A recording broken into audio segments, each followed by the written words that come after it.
Now, the Three Martini Lunch with Greg Corombos and Jim Garrity. And welcome, everyone, to the Tuesday edition of the Three Martini Lunch, along with Jim Garrity of National Review. I'm Greg Corombos of Radio America. Good, bad, and crazy martinis for conservatives today, as usual. And Jim, not sure if the first one is good or interesting or weird or both, but we're already thinking about the next debate because the first one, as you might have heard, gained a little bit of attention, both in viewership and aftermath. So the next one is September 16th. It's at the Reagan Library in California, and CNN will be hosting that debate. The way it works, though, with the Reagan Library is Nancy Reagan officially invites people, and the Washington Times is reporting today that Nancy Reagan has invited 16 people to the debate. And as you might remember, there are 17 people running for president, and Jim Gilmore, the former governor of Virginia, is the odd man out. No reason exactly given in the statement as to why she limited it to the 16. But, Jim, we've been talking both as the bad martini after the first debate about certain people being on the stage who probably don't have that good of a chance. You can't really blame her. It's one of those things. I realize you and I run the risk of running afoul of the teeming millions of Jim Gilmore fans out there, furious about the possible exclusion of him from the next debate. He stepped into this. I think it was Jonah Goldberg who said that Jim Gilmore feels like the answer to a question no one's asking.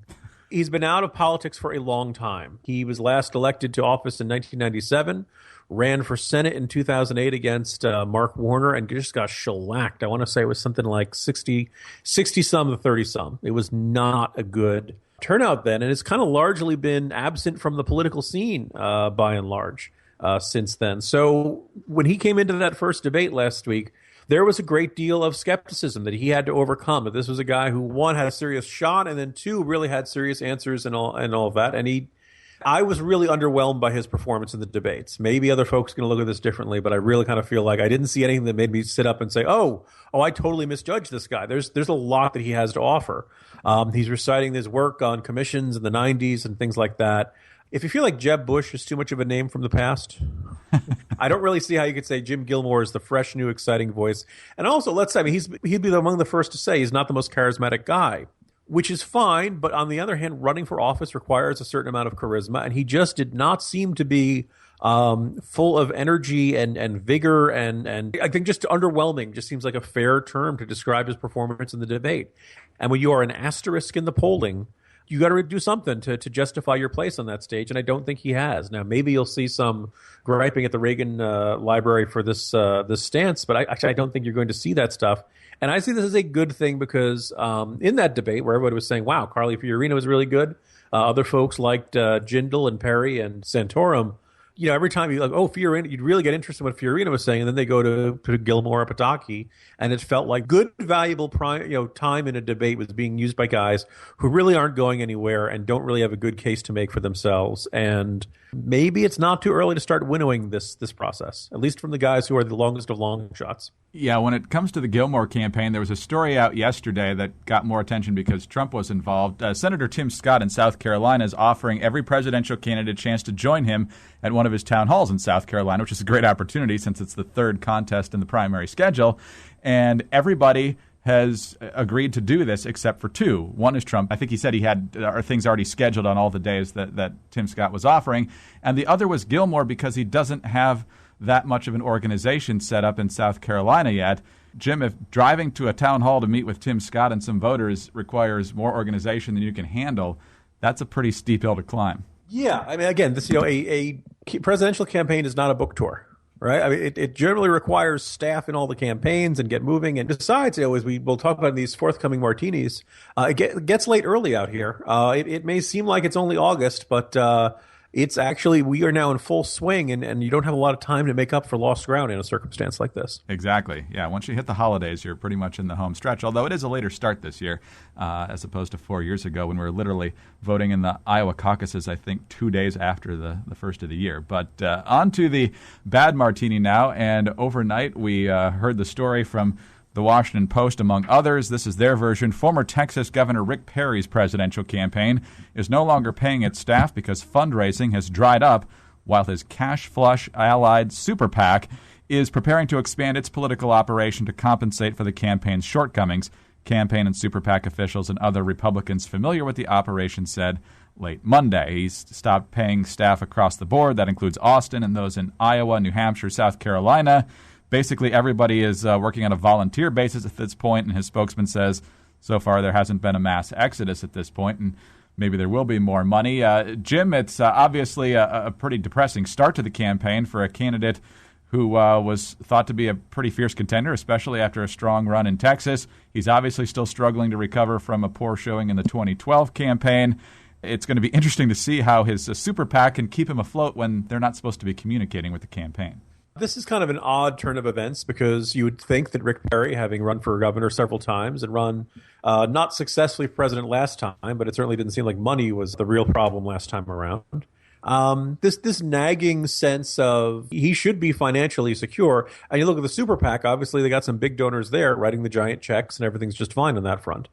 It's tough to ask your staff to work for you for free. The word is apparently 90% of the people are staying in the jobs and plan on doing that. Credit where it's due. That's a dedicated staff there. One only thing I can think about is that maybe when you have a bad news like this, there are two things you can do. You keep it quiet, keep it silent, let everybody think everything's fine because we don't want to show weakness. Or anybody who's a Perry fan out there is going to get out their checkbook and say, "Well, God, these people are working for free. I'd better help them out." I actually wouldn't be surprised to see a little bit of a bump in Perry fundraising. I think this is the second kind of major problem for the Perry campaign in this process. And the first one was not being on the stage for that top debate. He has been the one who's been going after Donald Trump the toughest, and he certainly hasn't seen much of a polling pop for that. We will see how this shakes out, but let's just say an ominous rattle in the engine for somebody like Rick Perry, who can't self-finance and who does need donations to keep his campaign going. So we'll see if he can turn that ship around. On to the crazy Martini now, and this one certainly qualifies for this category. This is according to The Hill. A White House staffer is facing domestic violence charges after allegedly firing at her U.S. Capitol Police boyfriend with his service weapon. A White House spokesman told The Hill the staffer, Barvetta Singletary, has been placed on temporary unpaid leave and is banned from the White House grounds, quote, until we have more information. Basically, she suspected that her boyfriend was dating another woman. They got in her car to discuss it. An argument ensued. She asked to see her boyfriend's cell phones, plural. She also grabbed both of his phones and a .40 caliber Glock 23 pistol. When the boyfriend refused to give the passwords to his phones, she pointed the gun at him and said, "You taught me how to use this. Don't think I won't use it." She pointed the gun in his direction and fired one round. Apparently, he wasn't hit. He ran home, called 911. Singletary is not the assistant custodian for the East Wing. She has served as a special assistant to the president and House Legislative Affairs liaison. She was also deputy chief of staff to Jim Clyburn at one point, who's one of the top Democrats in the House. So, Jim, I guess the White House and their wait-and-see attitude, it really is hard to get fired in this administration. Man, who do you have to shoot to get fired for this place? Thank you for explaining that in detail, Greg, because when I first heard that, my first thought was, I wonder if that gun was legal. But now we know it was a service, it was something he had for his job as a Capitol Police officer. At this point, I'm sure, Kathleen Sebelius is saying, "See, I'm not so bad, now am I?" Eric Shinseki, everybody else is like, "Look, I'm not the worst person to work in this White House, okay? I'm not the most reckless person to do something like that." Thankfully, no one was hurt. We'll see how this shakes out through the justice system. But Glenn Reynolds, the Instapundit, likes to use this term. Boy, we're in the very best of hands, aren't we? And so you hear something like this. Yeah, nothing but the best and brightest working in that White House, huh? Oh, man. You got to wonder if you didn't get that job and you applied for it and now you see who they did hire. Yeah, how did you lose that? Really? Yeah. Time for a new career field, I guess, if you got beat out by this one. All right, Jim, I guess we had happier news today, although maybe not if you're in the Gilmore or Perry campaigns, but a little more normal than yesterday. So I think we're slowly heading in the right direction this week. Low bar to clear, but I'll take it, Greg. All right. Jim Garrity of National Review. I'm Greg Columbus of Radio America. Thanks for being with us today, and tune in again Wednesday for the next 3 Martini Lunch.